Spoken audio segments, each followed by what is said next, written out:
ಮೊಹಮ್ಮದ್ ಸಿರಾಜರ ಬೆಂಕಿ ಬೌಲಿಂಗಿಗೆ ತತ್ತರಿಸಿ ಕೇವಲ 55 ರನ್ನಿಗೆ ಆಲೌಟ್ ಆದ ದಕ್ಷಿಣ ಆಫ್ರಿಕಾ 125 ವರ್ಷ ಹಳೆಯ ದಾಖಲೆ ಧೂಳಿಪಟ. ಭಾರತ ಮತ್ತು ದಕ್ಷಿಣ ಆಫ್ರಿಕಾ ನಡುವೆ ಎರಡನೇ ಟೆಸ್ಟ್ ಪಂದ್ಯ ಕೇಪ್ಟೌನ್ನ ನ್ಯೂಲ್ಯಾಂಡ್ಸ್ ಮೈದಾನದಲ್ಲಿ ನಡೆಯುತ್ತಿದ್ದು, ಮೊಹಮ್ಮದ್ ಸಿರಾಜರ ಬೆಂಕಿ ಬಿರುಗಾಳಿ ಬೌಲಿಂಗಿಗೆ ಸಿಕ್ಕು ಹರಿಣಗಳ ಬ್ಯಾಟಿಂಗ್ ಧೂಳಿಪಟವಾಗಿದೆ.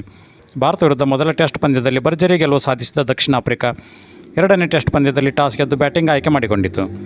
ಆದರೆ ದಕ್ಷಿಣ ಆಫ್ರಿಕಾ ಬ್ಯಾಟಿಂಗ್ ಲೈನಪ್ ಮೊಹಮ್ಮದ್ ಸಿರಾಜರ ದಾಳಿಗೆ ಸಿಲುಕಿ ಕೇವಲ 23.2 ಓವರ್ಗಳಲ್ಲಿ 55 ರನ್ಗಳಿಗೆ ಆಲೌಟ್ ಆಯಿತು. ಮೊಹಮ್ಮದ್ ಸಿರಾಜರ ಬೆಂಕಿ ಬೌಲಿಂಗಿಗೆ ಸಿಲುಕಿ ಹರಿಣ ಪಡೆ ಮೊದಲ ದಿನದ ಮೊದಲ ಸೆಷನ್ನಲ್ಲಿಯೇ ತನ್ನ ಎಲ್ಲ ವಿಕೆಟ್ ಕಳೆದುಕೊಂಡಿದೆ. ಭಾರತ ಪರ ಭರ್ಜರಿ 6 ವಿಕೆಟ್ ಕಬಳಿಸಿದ ಮೊಹಮ್ಮದ್ ಸಿರಾಜ್ ದಕ್ಷಿಣ ಆಫ್ರಿಕಾ ತಂಡದ ಬೆನ್ನೆಲುಬನ್ನೇ ಮುರಿದರು. ದಕ್ಷಿಣ ಆಫ್ರಿಕಾ ಪರ ಡೇವಿಡ್ ಬೆಡಿಂಗ್ಹ್ಯಾಮ್ 12 ಮತ್ತು ಕೈಲ್ ವೆರೆನ್ನೆ 15 ರನ್ ಗಳಿಸಿದ್ದು ಬಿಟ್ಟರೆ ಉಳಿದ ಯಾವ ಬ್ಯಾಟರ್ಗಳು 2 ಅಂಕೆ ಸಹ ಮುಟ್ಟಲಿಲ್ಲ. ಭಾರತ ಪರ ಕೇವಲ 9 ಓವರ್ ಬೌಲಿಂಗ್ ಮಾಡಿದ ಸಿರಾಜ್ 15 ರನ್ಗೆ 6 ವಿಕೆಟ್ ಕಬಳಿಸಿದರು.